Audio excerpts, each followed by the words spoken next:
Item ಯಾವುದೇ ಇರಲಿ try ಮಾಡಿ ಆಚಿ ಚಿಕನ್ ಮಸಾಲಾ. ಪಶ್ಚಿಮ ಏಷ್ಯಾದ ದೇಶಗಳ ಮೇಲೆ ಕೊಲ್ಲಿ ಯುದ್ಧದ ಎಫೆಕ್ಟ್ ವಿಚಾರ ಏನಿದೆ ಪರಿಸ್ಥಿತಿ ಕುರಿತು ಚರ್ಚೆಗೆ ಈಗ ಸರ್ವಪಕ್ಷ ಸಭೆಯನ್ನ ಕೇಂದ್ರ ಸರ್ಕಾರ ಕರೆದಿದೆ. ನಾಳೆ ಸಂಜೆ 5 ಗಂಟೆಗೆ ಸಂಸತ್ ಭವನದಲ್ಲಿ ಸರ್ವಪಕ್ಷಗಳ ಸಭೆ ನಡೆಯುತ್ತೆ. ಈಗಾಗಲೇ ನಿನ್ನೆ ಮೋದಿ ಅವರು ಮಾತಾಡಿದ್ದಾರೆ ಇದ್ರ ಬಗ್ಗೆ. ಸರ್ವಪಕ್ಷಗಳ ಸಭೆಯಲ್ಲಿ 3 ಸೇನಾ ಮುಖ್ಯಸ್ಥರು ಕೂಡ ಭಾಗಿಯಾಗ್ತಾರೆ. ಪರಿಸ್ಥಿತಿ ಕುರಿತು ಚರ್ಚೆಗೆ ಸರ್ವಪಕ್ಷ ಸಭೆಯನ್ನ ಕೇಂದ್ರ ಸರ್ಕಾರ ಕರೆದಿದೆ. ಈಗ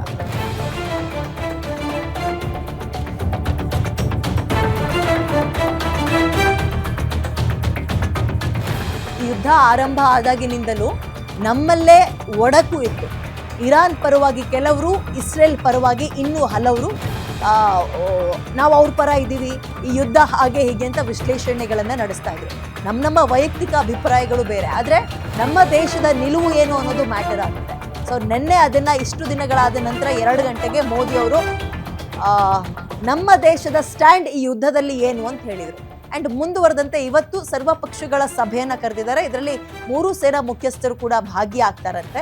ಓಕೆ, ಈ ಒಂದು ಮೀಟಿಂಗ್ ಬಹಳ ಕುತೂಹಲ ಮೂಡಿಸ್ತಾ ಇದೆ. ಅಂದರೆ ಸರ್ವಪಕ್ಷಗಳನ್ನು ಕರೆಯೋದರ ಮುಖಾಂತರ ಯಾವುದ್ರ ಬಗ್ಗೆ ಚರ್ಚೆ? ನಮಗಾಗ್ತಾ ಇರೋ ಅಭಾವದ ಬಗ್ಗೆಯಾ, ಅಥವಾ ಯಾವುದಾದ್ರೂ ದೇಶದ ಪರವಾಗಿ ನಿಂತ್ಕೊಳ್ಳುವ ಸ್ಟ್ಯಾಂಡ್ ತೆಗೆದುಕೊಳ್ಳುವ ವಿಚಾರಕ್ಕೆ ಸಂಬಂಧಪಟ್ಟಂತೆಯಾ, ಯಾವುದ್ರ ಬಗ್ಗೆ ಅನ್ನುವಂಥದ್ದು ಕುತೂಹಲ ಮೂಡಿಸ್ತಾ ಇದೆ.